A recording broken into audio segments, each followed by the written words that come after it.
আজকের ভিডিওতে আমরা জেনে নেব কিছু উপকারের নাম এবং তার উৎস। প্রথমেই আছে কুইনাইন।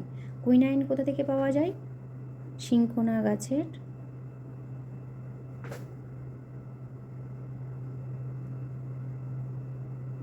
ছালে পাওয়া যায়, যা ম্যালেরিয়ার ওষুধ হিসেবে ব্যবহৃত হয়।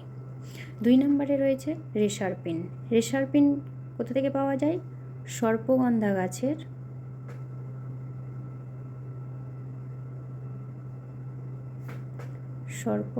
গাছের ছালে পাওয়া যায়, যা উচ্চ রক্তচাপ কমানোর ওষুধ হিসেবে ব্যবহৃত হয়। তারপরে রয়েছে ডাটুরিন। ডাটুরিন কোথা থেকে পাওয়া যায়? ধুতুরা গাছের পাতায়।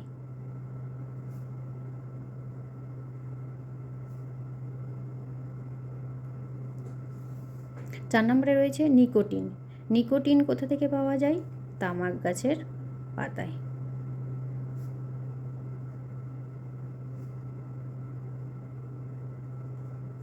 5 নম্বরে রয়েছে ক্যাফিন। ক্যাফিন কোথা থেকে পাওয়া যায়? কফি গাছের বীজে পাওয়া যায়।